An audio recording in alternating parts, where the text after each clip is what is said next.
So, now that we have covered the different data structures, let us look at an example of processor data structure in the XV6 operating system, which is a Unix-like operating system from MIT.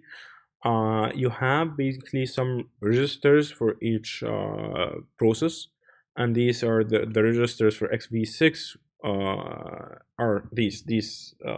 are the context structure for the XV6 for an XV6 six process. I mean, there are multiple um, registers, multiple values that basically control how the process runs, and there are different states a process can be in, and these are basically unused, embryo, sleeping, runnable, running, and zombie. And these are explained in the book, so you can go through them. So the structure of a process, the operating system process structure in XV6 will look something like this. You'll have a start of process memory pointer.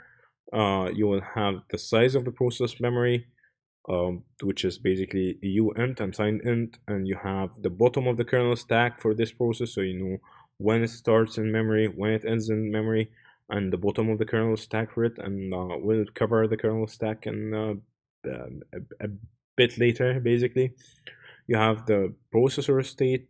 The process state, which is basically if it's a zombie, if it's running, if it's if it's waiting, and so on. You have the process ID for the process. You have if the parent of the process, if there's such a parent. You have sleeping on Chan. I mean, these are things that you really do not need to go into. But you have open files, the files that this process owns, the current directory it's working on,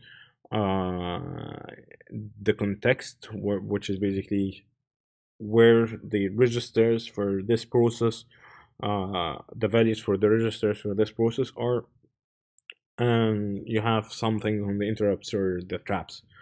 So with this, I have covered basically the first part of the lecture, which had very bad audio. I'm sorry for that, and I will stop the recording here. You guys can listen to this or listen to the old one. They're roughly the same. Of course, I do not say the same thing in two recordings. That would be impossible. But if you listen to the first one, you do not need to listen to the second one. Probably I should say that in an email. But if you really like my voice, which I hope you don't, you can just skip. You can start listening to the rest of the lecture, which had better audio quality. I will now start recording for the new lectures.